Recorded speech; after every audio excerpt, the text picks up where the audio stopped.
Fala, minha gente, tudo bem com vocês?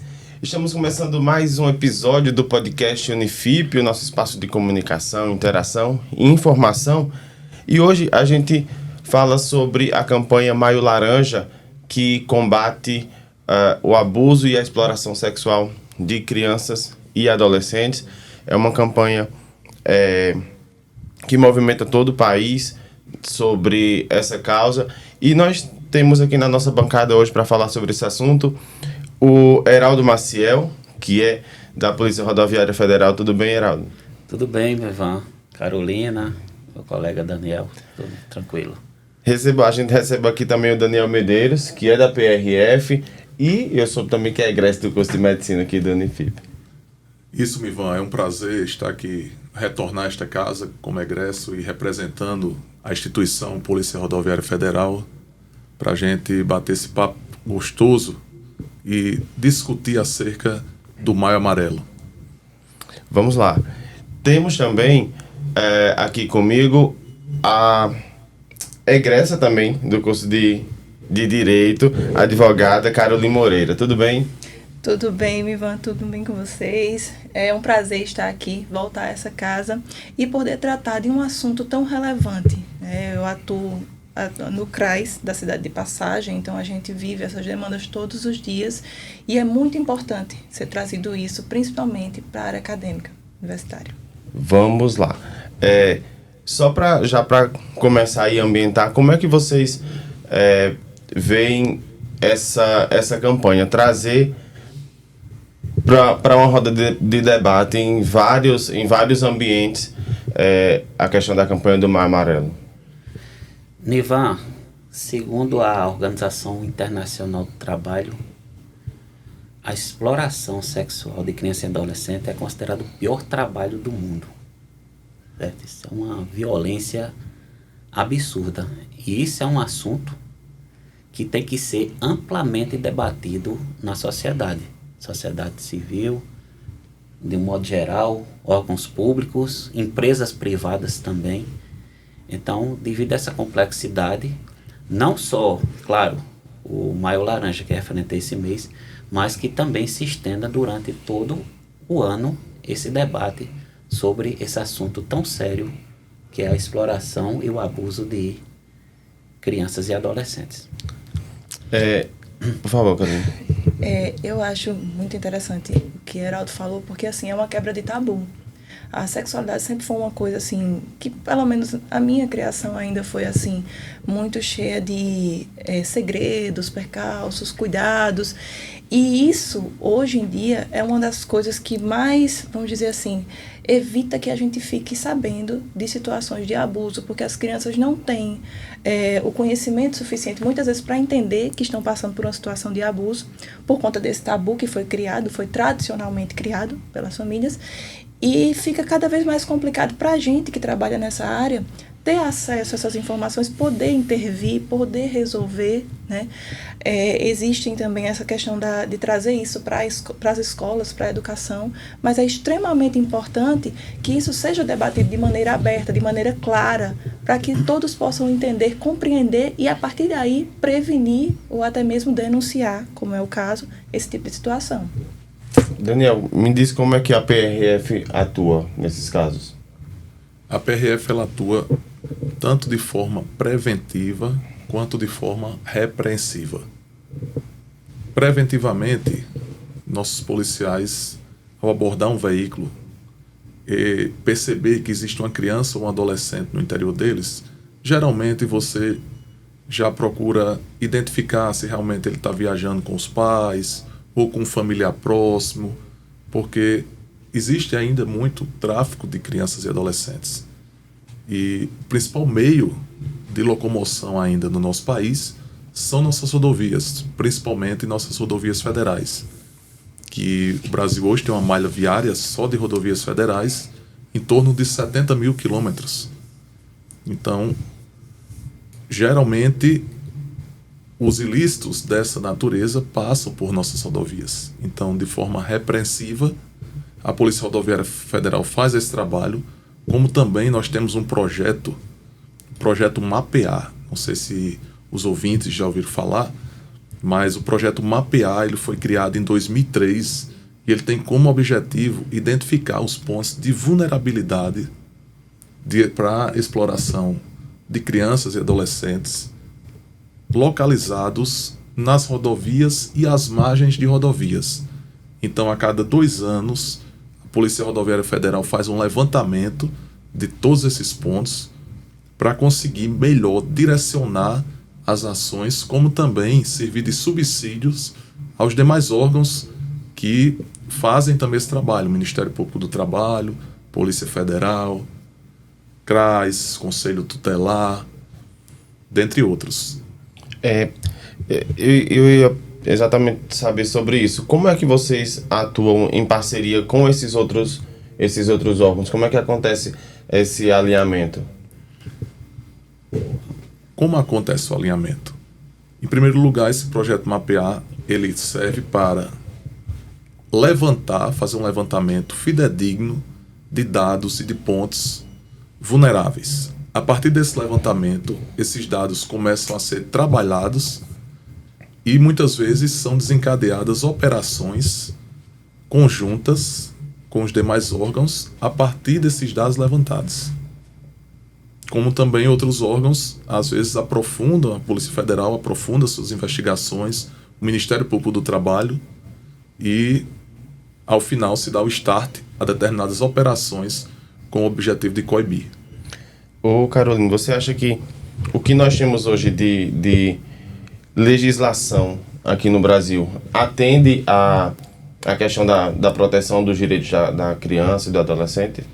Olha, assim, a gente é uma linha muito tênue entre a questão da legislação e a efetivação dela, certo? O nosso ECA é considerado um estatuto altamente atualizado, certo? Ele tem vários dispositivos que protegem, que garantem, só que, infelizmente, não só o ECA, mas várias leis do Brasil, a gente se depara nesse tipo de situação, que existe a lei, existe a regulamentação da conduta, mas não existe a efetivação, não existe a punição, vamos dizer.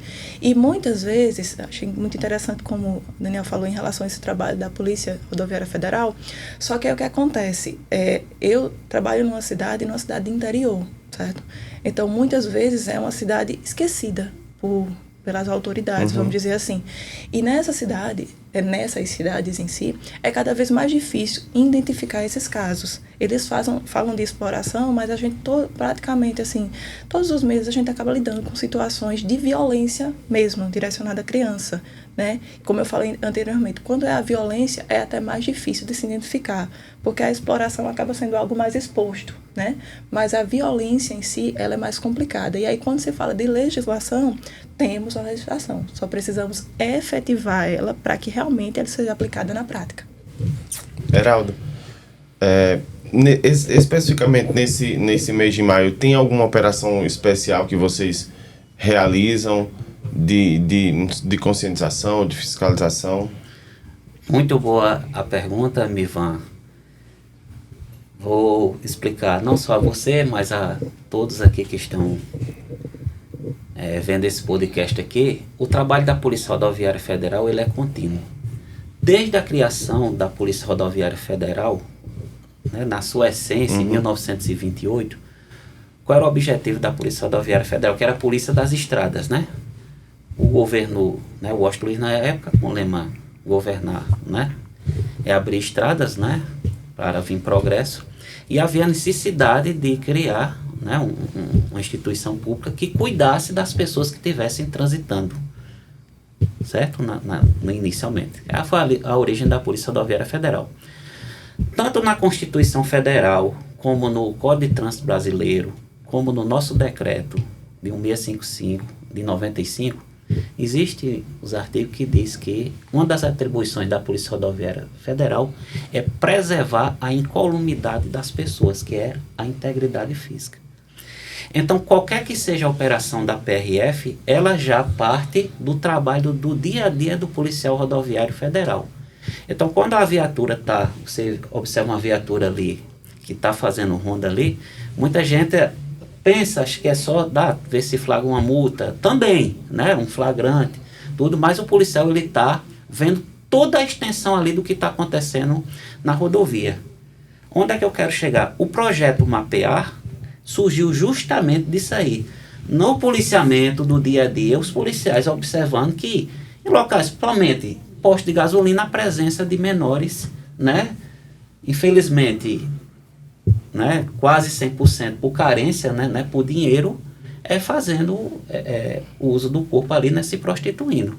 Então, como todo os nossos relatórios eles vão para Brasília, então foi inicialmente mapeado, verificada essa problemática e foi lançado essa operação Mapear, tá certo? Então, na realidade, continuamente, todo dia, nós estamos verificando problemas na rodovia.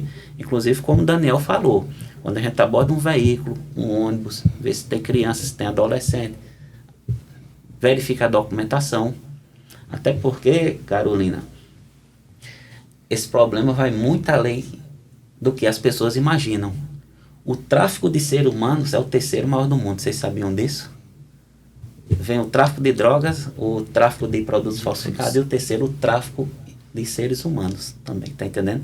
Que circula nas rodovias. Então, muitas crianças e adolescentes são levados por exterior também, né? Às vezes a gente tem a ideia assim que nas rodovias federais a exploração, né? Existe a parte explícita que você está ali vendo a criança ali, né, se prostituindo, né? Às vezes até por pessoas que estão por trás ali coagindo, mas também tem um tráfico de ser humano. Leva uma criança assim por coação, né? Ela vai num carro bom, né, um carro novo, bem tratado ali, e ali para quê? Para tentar burlar a fiscalização. Muitas dessas crianças estão sendo levadas por exterior para ser explorada em outros países. Então esse nosso trabalho, Nivan, ele é continuamente.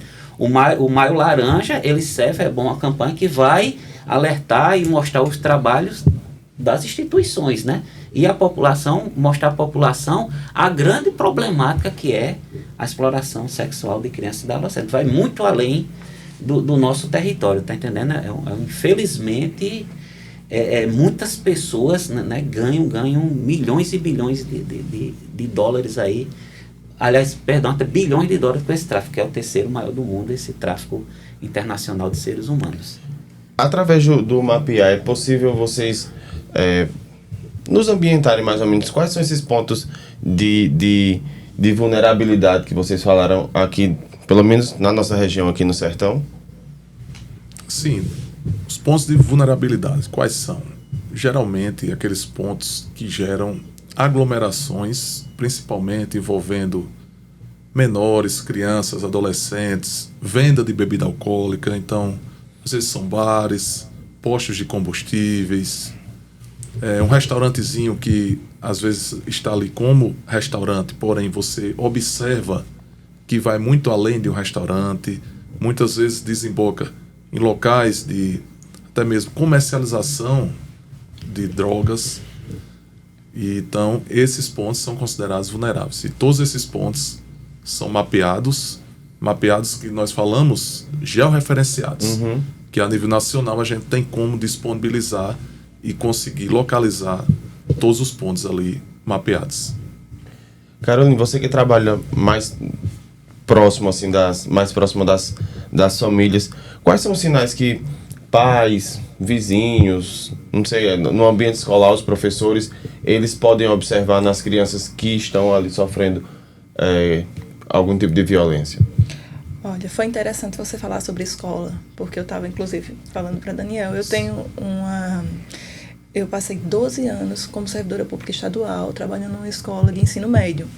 Então, assim, alguns sinais, eles extravasam, você está entendendo? Eu vou contar, assim, mais ou menos um caso específico, que a gente não pode pela questão do sigilo. Foi o seguinte, a aluna começou a desmaiar na escola com frequência, né? Assim, de repente eu estava no meio da turma, desmaiava. E voltava ao normal e tal, a gente levava para casa, 2 dias, 3 depois, desmaiava novamente. E a gente, será que é alimentação? Será que é algum problema? De repente, em uma dessas situações, a aluna foi levada ao posto de saúde, né? A unidade de saúde lá do município. E aí, no momento do atendimento, uma psicóloga se sensibilizou com a situação. E ao conversar com essa aluna, acabou descobrindo que os desmaios já eram consequência do abuso que vinha sofrendo, né? Então, assim, diante disso, respondendo a sua pergunta, quais os sinais? Depende muito da faixa etária. Quando é uma criança mais jovem, ela fica uma criança mais retraída, uma criança menos comunicativa. Isso não quer dizer que se seu filho não é comunicativo, tem esse sinal, mas assim, quando não é do hábito da criança. A criança normal brinca, se comunica e de repente a criança se retrai. E aí já é um dos sinais. Outra coisa que também é importante ficar atento é quando a criança não quer ir para determinado local. Eu falo porque eu sou mãe de adolescente. Então, assim, esse tema também é sensível para mim, porque eu tenho 2 filhas, uma com 12 e outra com 14. E eu fico, assim, muito atenta em conversar. Filha, o que foi que aconteceu? Assim, tem algum problema e tal? Porque às vezes a criança faz, não quero ir para casa do meu avô, exemplo. Porque, assim, a gente, infelizmente, tem um recorte. A maioria dessa violência, ela é de pessoas próximas. De um tio, de um parente, de um avô. E eu tenho certeza que vocês também têm esse dado. E aí, prestar atenção nos sinais. Se a criança muda muito de comportamento, se a criança evita estar em certo lugar, se a criança passa a ter algum tipo de sintomas como desmaio, crise de ansiedade, entre outras coisas, que atualmente às vezes as pessoas passam despercebido. Outra coisa que é o nosso dia a dia de hoje, que é muito importante, é o uso do celular. O uso do celular desregrado, assim, é um veneno para nossas crianças. Infelizmente, os pais hoje em dia, por conta da ocupação, passa muito tempo trabalhando, às vezes chega em casa, quer fazer, aí dá o celular para a criança. A criança vai ali crescendo com aquilo ali e começa a falar com pessoas desconhecidas. O pai ou a mãe não tem tempo de olhar, não tem tempo de conversar. E a partir dali pode surgir um caso de violência e que muitas vezes a gente já cansou de ver nas mídias sociais, até mesmo ceifa a vida dessas crianças. Você falou sobre a questão de que muitos dos casos acontecem dentro de casa, dentro da própria família. Existe um perfil tanto de vítima quanto de abusadores que possa ser traçado ou que as pessoas possam ficar mais alerta? A questão do abuso, como a doutora Carolina falou, ela está mais relacionada às pessoas próximas, certo? Entendendo, para as pessoas até entender mais. O abuso é para aquela pessoa que vai se satisfazer sexualmente com a criança, e geralmente são pessoas próximas. A exploração aí já envolve o dinheiro, né? Como já a própria Organização Internacional do Trabalho já em relatório, né, já explicitou que o pior trabalho do mundo é o trabalho de exploração sexual infantil. Nesse caso, o que a gente vê, o perfil, é justamente pessoas que viajam muito, como aglomeração de pessoas, de caminhoneiros nas rodovias federais. Então, as pessoas, obras também, nas margens da rodovia também, isso é um atrativo muito grande também para que exista a exploração sexual de crianças e adolescentes. Como você falou, o perfil, a criança ela não vai ter perfil, certo? A criança, infelizmente, é a vítima. Sim. Então, assim, não tem como você traçar. Agora, infelizmente, tem um recorte, né? Principalmente em relação à exploração sexual, o maior número de meninas e negras. Infelizmente, esse recorte é a nível de Brasil. Fiz uma pesquisa, assim, mais ou menos, e infelizmente acontece. Eu acredito que vocês também se deparam com esse tipo de situação. E, infelizmente, também o abusador, ele não tem cara, ele não tem, assim, por mais difícil que seja tratar, mas às vezes é a pessoa que você menos desconfia, é a pessoa mais próxima, às vezes é alguém que você confia, tá entendendo? Tá na casa de uma amiguinha, às vezes é o irmão da amiguinha.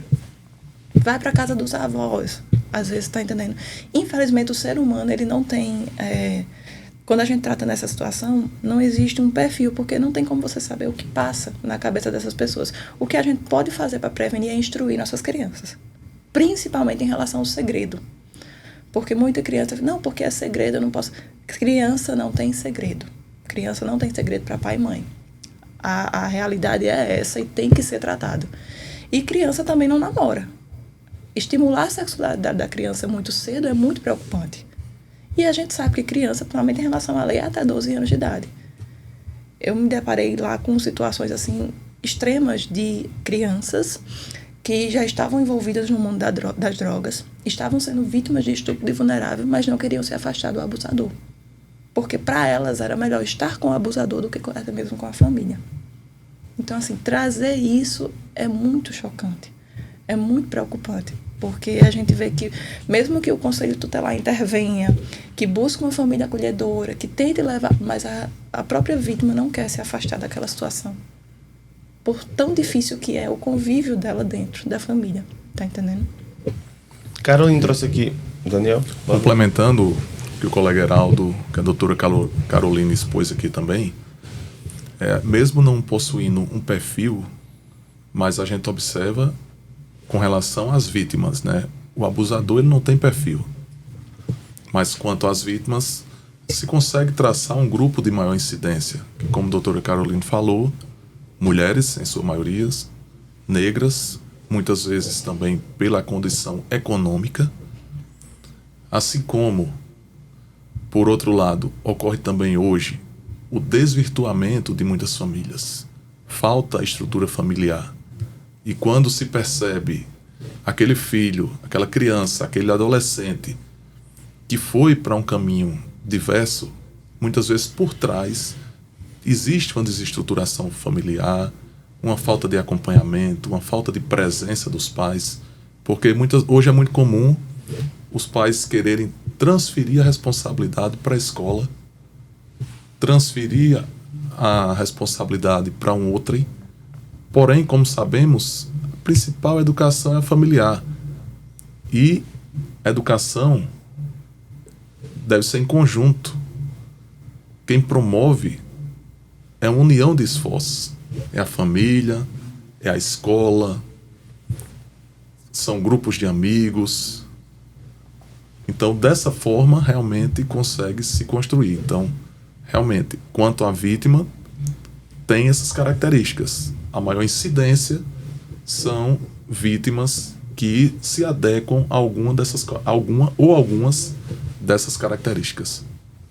Caroline falou um caso, né, uma situação que ela acompanhou no trabalho. Teria também algum caso que vocês pudessem compartilhar, obviamente, tendo aí todos os cuidados em relação ao sigilo que vocês precisam manter, mas algum caso específico que possa ser utilizado até como exemplo? Vocês conseguem lembrar agora?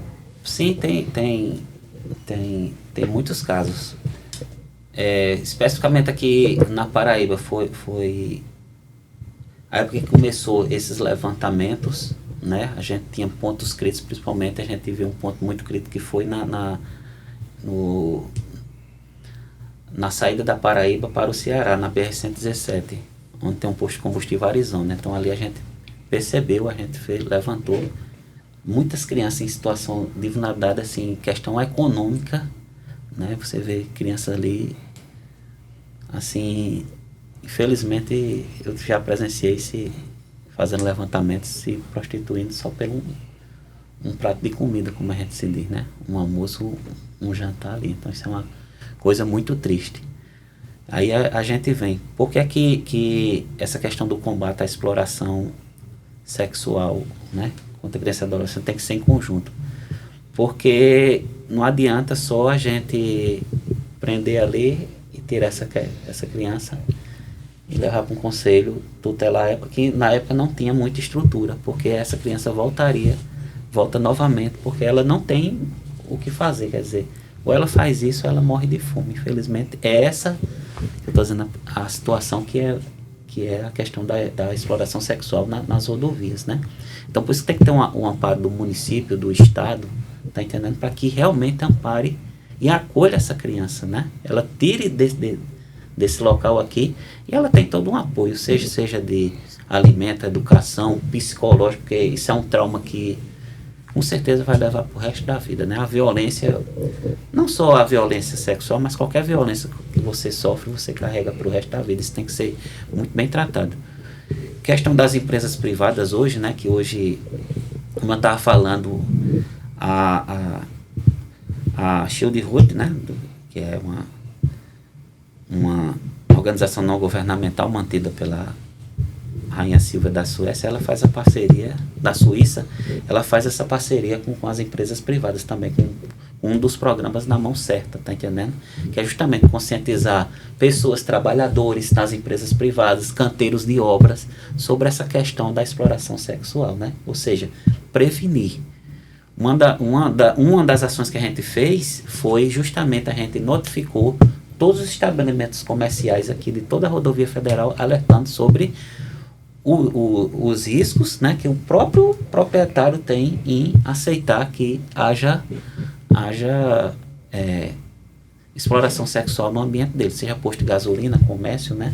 Isso aí a gente, ao longo desses anos, a gente já conseguiu reduzir drasticamente o número que a gente diz de pontos críticos de exploração sexual infantil. Uma das coisas que Heraldo falou foi em relação à estrutura que enfim, o município, que o poder público precisa dar de acolhimento, enfim. E você, Carolina, havia comentado também um pouquinho atrás sobre as famílias acolhedoras, né, para que essas crianças elas não tenham que voltar para próximo dos abusadores. Qual a importância dessas famílias? Como é que funciona esse trabalho? Pronto. Essa questão de família acolhedora, ela é uma das boas saídas, vamos dizer assim, né, de iniciativas. O que acontece é um estudo, certo? Não só do Conselho Tutelar, mas do CRAS, do CREAS, certo? Para ver se essas famílias realmente têm estrutura para acolher essas crianças em situação de vulnerabilidade, como o bem Heraldo falou, não só são os resquícios físicos, mas principalmente os psicológicos. O trauma psicológico que essa criança vai levar para o resto da vida dela.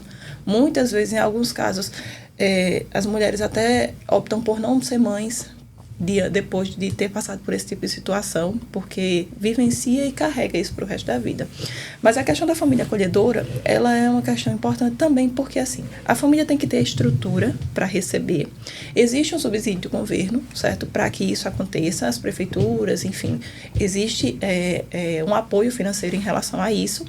Porém, é importante ficar atento, porque, infelizmente, existem casos de pessoas que se dispõem a acolher só pela questão financeira. Você está entendendo? Então, assim, existe essa possibilidade de família acolhedora.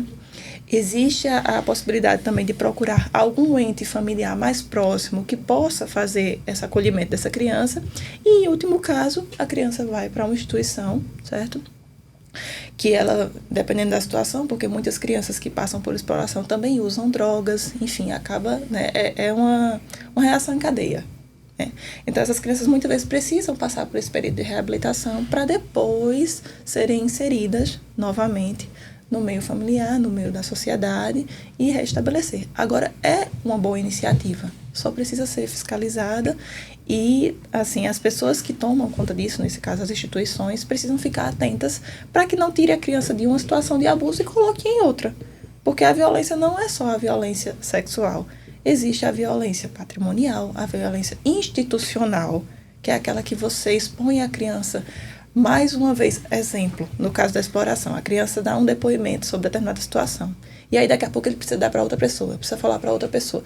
Você está revitalizando aquela criança, você está fazendo ela reviver um momento que ela queria esquecer para o resto da vida dela. Então, também é um tipo de violência. E também, principalmente, a violência psicológica. Como é que está a situação de Patos hoje, em relação ao combate, mas também em números de casos? Vocês têm esses dados? Temos. Algo relacionado a isso? Temos sim. Como a gente já falou, o projeto Mapear, ele mapeia os pontos que são suscetíveis de ter a exploração sexual de crianças e adolescentes. Não quer dizer que aquele ponto tem alguma coisa ali, mas está suscetível. Vou dar um exemplo prático, que é um posto de combustível que tem muitos caminhoneiros, aglomeração. Mas todos os postos têm exploração? Não, mas ali está suscetível, né? Tem aglomeração, tem pessoas, como eu disse, canteiros de obras próximo à rodovia, quer dizer, tudo isso aí são atrativos para que exista. No caso específico da Paraíba, só temos 6 pontos, que foram detectados somente 6 pontos críticos na Paraíba todinha, nas rodovias federais. É um dos estados que tem um dos menores pontos críticos. Aqueles pontos críticos de alto risco é que realmente está acontecendo, certo? Embora o número, vamos dizer, no Brasil são 18 mil pontos vulneráveis, mas os pontos críticos e de alto risco vêm diminuindo a cada ano por conta desse policiamento, né, que tem nas rodovias federais constantemente, tá entendendo? Para as pessoas entenderem que, apesar da operação mapear ela ser a cada 2 anos, mas não quer dizer que só tem o combate a cada 2 anos, não. Existe um levantamento novamente, vendo se aqueles pontos continuam sendo críticos, se aumentou o número de pontos, então tem vendo tudo isso, tem novos pontos, tá entendendo? É que você vê isso aí. E constantemente temos a operação Domiduca, que é a operação de repressão a exploração sexual de crianças e adolescentes. Os locais mais críticos que a gente tem a nível Brasil, né? A gente tem Minas Gerais, e Bahia e Paraná, que são os locais que tem mais pontos críticos e vulneráveis. A questão da Paraíba, a gente está numa situação bem controlada aqui, na questão das rodovias federais. Tá? Caroline, dentro lá da sua experiência no CRAS, como é que você vê meio que a abertura das famílias ainda para falar sobre esse assunto? Você que está mais próximo, você que já no começo falou sobre esse tabu, ele vem sendo quebrado ou ainda falta muito para a gente conseguir isso? Olha, Mirvan, é o seguinte, em relação às famílias, como eu já tratei você inicialmente, é uma cidade interior. Então, você entenda que, vamos dizer, a evolução da mentalidade das pessoas ainda é um pouco mais lenta do que num grande centro. Mas o que é que a gente faz em relação a isso? Principalmente no Maio Laranja. Existem palestras nas escolas, certo? Com crianças muito pequenininhas, mas tratando, logicamente, da linguagem deles, sim, de maneira adequada, para quebrar esse tabu. Porque, assim, às vezes o pai ou a mãe não tem essa iniciativa, às vezes tem até medo de tocar no assunto e estimular algo naquela criança. Mas aí, quando a criança traz a dúvida da escola, ou às vezes até a certeza, né, porque ela escuta, os meninos de hoje em dia, eles escutam tudo e transmitem até melhor do que a gente. Então, assim, quando eles trazem esse conhecimento da escola, fica mais fácil debater em casa, você tá entendendo? Porque, assim, é como Daniel falou, essa questão de educação, ela é dever de todos, inclusive, né, de acordo com a nossa Constituição. Então, tem que existir essa junção entre o conhecimento na escola e a educação em casa.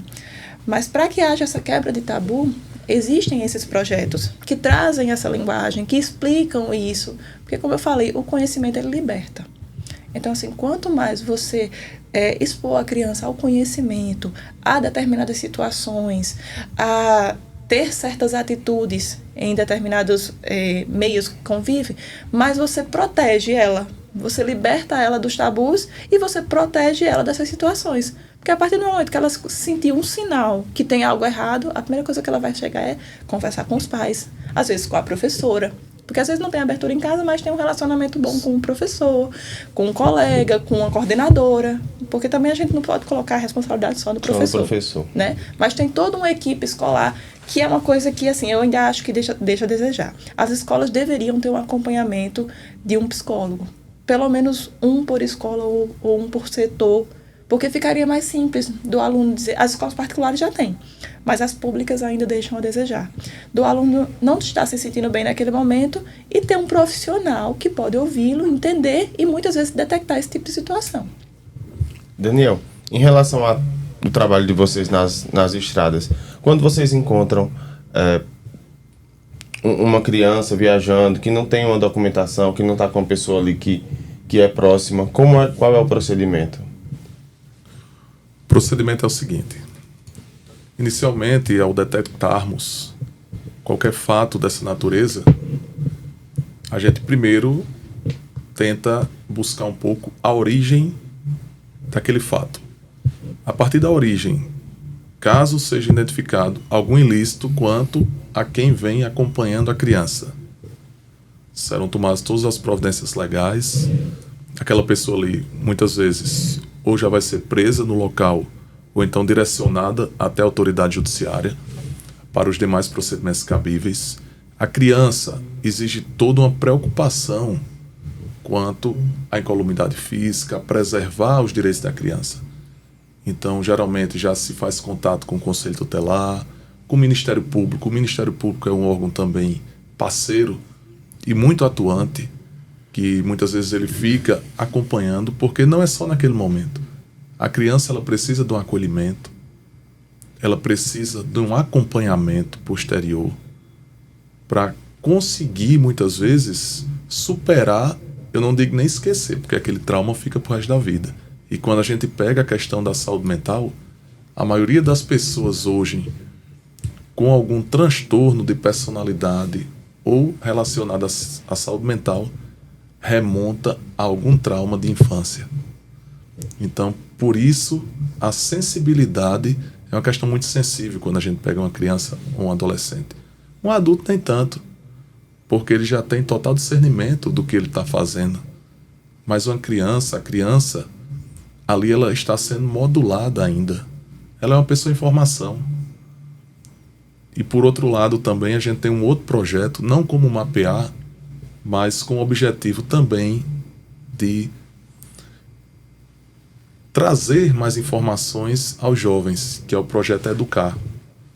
Em várias prefeituras, locais longínquos, nós estamos presentes, a instituição está presente por meio de palestras, fazemos convênios e visitamos ali as escolas públicas, proferimos ali dinâmicas, palestras. Por quê? Qual o objetivo? Educar. Porque aquelas crianças serão os condutores do futuro.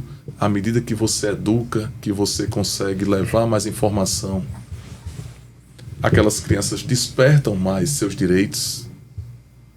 Então, isso é muito importante. A gente também tem essa vertente do projeto Educar, de promover essa aproximação com os jovens no âmbito escolar. A gente está já se encaminhando para o finalzinho aqui da nossa conversa, mas aí eu queria que vocês, cada um, deixassem aí uma mensagem para quem quer talvez se envolver mais nessa causa de proteção dos direitos da criança e do adolescente. Uma mensagem sobre essa campanha. Fiquem à vontade. Ivan, as pessoas que observarem, estiver transitando na rodovia federal, qualquer anormalidade, pode ligar anonimamente pelo telefone 191. Em tudo, não estou falando de um modo geral, não só nessa questão de exploração sexual, mas toda anormalidade. Pode ligar, que qualquer denúncia a gente investiga. E que as pessoas se conscientizem da problemática que a gente tem aqui no Brasil dessa exploração sexual de criança e adolescente, né? Que as pessoas se empenhem mais, que se informem mais, né?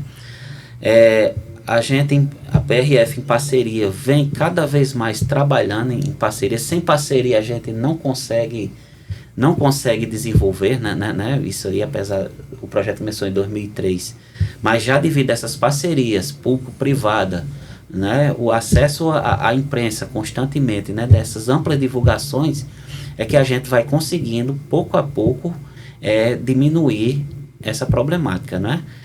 Como eu disse, em 2003 a problemática era muito maior, né? Apesar dos nossos números serem pequenos, porque foi inútil, mas era maior, mas a gente já vê evoluções, tanto nos municípios, estados, né, com a melhoria do ensino. Isso aí é muito importante também, né?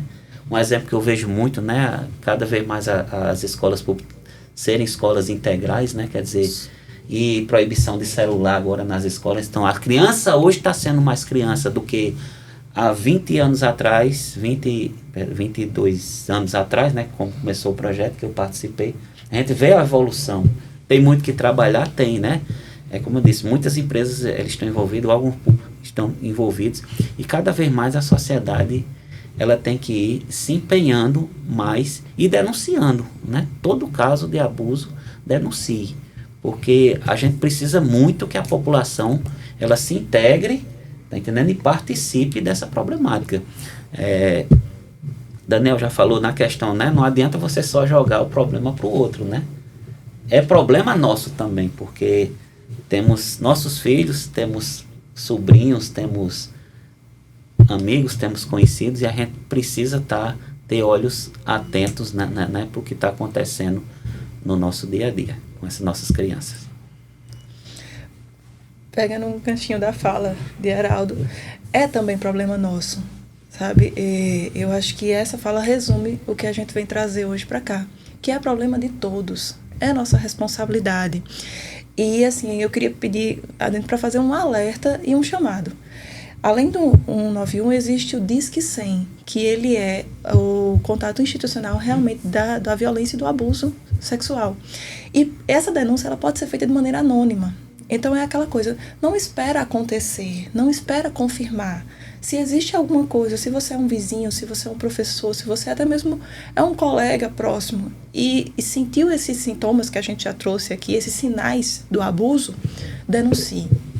Vai ser investigado, vai abrir um inquérito. Caso não seja nada, que bom, as coisas vão continuar correndo tranquilamente. Mas caso seja você proteger uma criança, você proteger um adolescente. Então, assim, você trouxe para si essa responsabilidade. E todos nós somos seres humanos. Nós dependemos de seres humanos e geramos outros seres humanos. E a gente tem que partir desse princípio de que também é nossa responsabilidade. E um alerta para os pais, que eu deixo hoje também, é conversem com seus filhos, com suas filhas, tratem desses assuntos. O que você não ensina, a internet vai ensinar. E muitas vezes de maneira muito mais complicada. E quando eu digo complicada, eu digo no sentido de que a criança entende da forma que ela está absorvendo e vai reproduzir aquilo da forma que ela acha que está certo. É muito diferente de você, como pai, como mãe, você chegar, sentar com seu filho, orientar. Olha, quando acontecer isso, você faz isso. Isso aqui é possível. Dessa forma que você tem que se prevenir. Isso aqui pode acontecer, mas você pode agir dessa forma para poder se proteger sobre determinadas situações. Hoje em dia, infelizmente, assim, eu sou muito contra essa questão de que, porque é a forma que as mulheres se vestem. Acho que todo mundo precisa respeitar. Certo? Mas, por outro lado, você também tem que prestar atenção na imagem que você quer transmitir para as pessoas, né? Eu cuido muito disso em relação, como eu falei com as minhas filhas, porque eu digo, olha, vocês infelizmente são mulheres, mas felizmente pelo sentido de que mulheres, né, estão aí na sociedade, mas eu digo infelizmente no sentido de que a gente precisa ter um cuidado maior. Não é uma questão de preconceito, é uma questão de cuidado, é uma questão de proteção. E nós vivemos numa sociedade que, se a gente não proteger nossos filhos, infelizmente, o abusador está lá fora, né? Então, meu alerta é: pais, conversem com seus filhos. E comunidade, a qualquer sinal, Disque 100, procure autoridade para resolver. Daniel? Gente, já para encerrar, o que eu quero aqui ratificar é que o trabalho da Polícia Rodoviária Federal, o trabalho do Conselho Tutelar, o trabalho do CRAS, o trabalho do Ministério Público, ele é contínuo. 24 horas por dia durante todo o ano. No Maio Laranja, o que a gente quer mais chamar a atenção é no sentido de conscientizar a população. Conscientizar os pais, conscientizar um tio, um familiar, um vizinho, porque muitas vezes falta a informação. Como sabemos, temos vários números de denúncia. O Disque 100 é um dos principais, diretamente ligado à Presidência da República, e que ele ali tem um atendimento especializado para essas demandas. A Polícia Rodoviária Federal também está ali disponível com seu número de emergência 191. Então, no Maio Laranja, a gente quer principalmente levar a informação. E a educação, o conhecimento é o principal meio deles. Como já preconizava o filósofo prussiano Immanuel Kant. O ser humano é aquilo que a educação faz dele. Isso séculos e séculos atrás. Então já demonstra que a base está onde? Na educação. Essa educação, como a doutora Carolina falou, como Heraldo falou de forma muito acertada, é um dever de todos e deve partir principalmente do acompanhamento do âmbito familiar. Então aqui encerramos mais um bate-papo aí.